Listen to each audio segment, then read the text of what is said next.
Now, what about that second question? What is the evidence that God does exist? Here I offered 5 lines of evidence. First, the origin of the universe. Notice that Dr. Slizak responds to this argument by agreeing with that crucial second premise that the universe began to exist. In order to deny the conclusion, therefore, he is forced to deny the first premise, that whatever begins to exist has a cause, and he turns his guns upon it. Now, by a cause, I mean something that produces or brings into being its effect. And my argument is that whatever begins to exist must have a cause in that sense. Now, notice that Dr. Slizak does not refute this causal principle. He gives no reason at all to deny that this premise is true or to think that it is false. He merely asks the question, what reason is there to think that it is true? Well, let me give 2 reasons on behalf of the causal premise. Number 1, I think it is an obvious first principle of metaphysics. Being does not come from non-being. Something does not come from nothing. Atheists themselves recognize this truth. For example, David Hume, who is something of a hero to Professor Slizak, wrote to John Stewart, "I never asserted so absurd a proposition as that anything might arise without a cause. I only maintained that our certainty of the falsehood of that proposition proceeded neither from intuition nor demonstration, but from another source." The atheist philosopher Kai Nielsen gives the following illustration. He says, suppose you suddenly hear a loud bang, and you ask me, what made that bang?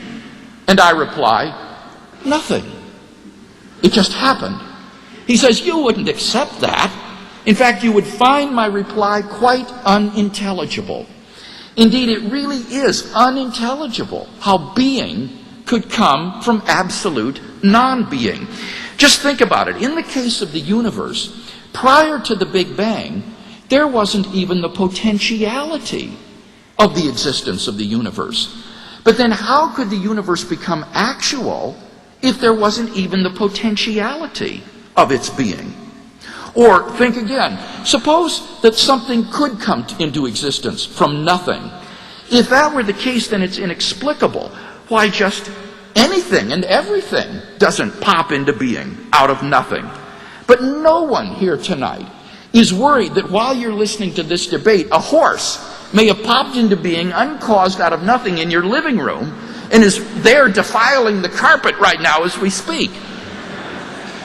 As Dr. Slizak himself has written in another context, only academics could be so ridiculous. If made seriously outside the seminar room, such claims would be evidence of clinical derangement. In fact, the suggestion that the universe popped into being uncaused out of nothing is worse than magic when you think about it. At least in the case of magic, when the magician pulls a rabbit out of the hat, at least you've got the magician and the hat. But in the case of atheism, the universe or the rabbit just pops into being out of absolutely nothing. And I submit to you that's just metaphysically crazy. So that's the first reason, I think, on behalf of the causal premise. Secondly, the causal premise is a universally verified and never falsified principle of empirical science. This should be the highest form of proof to Dr. Slizak as an empiricist.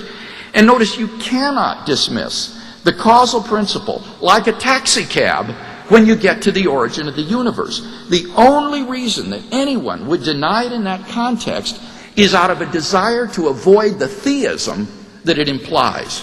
But that is simply question-begging in favor of atheism. So, in short, I think that the first premise is impeccable, that we have good reason to believe that whatever begins to exist has a cause. But Dr. Slizak insists the Big Bang, he says, cannot have a cause because there was nothing before it. And here he quotes Quentin Smith on this head. Unfortunately, he misquotes Smith, who is the collaborator with me in our book, Theism, Atheism, and Big Bang Cosmology. What Quentin actually says in the book on page 120 is that the initial singularity cannot be the result of a prior natural process. But, he says, this still leaves open the question of whether the singularity or the Big Bang is an effect of a supernatural cause. He notes that such a supernatural explanation does not violate the singularity theorems because it does not try to extend the space-time manifold beyond the singularity. Now, Dr. Slezak says, well, the Big Bang can't have a cause because there was no time before the Big Bang. But notice the hidden assumption here. He assumes that causes must always precede their effects in time, but that's patently false. Causes can be simultaneous with their effects in time. And I would say in the case of God's creating the universe, God's creating the universe is simultaneous with the universe coming into being. Thus, even though there is no time before the Big Bang, God can create the universe by creating it at the moment of the Big Bang.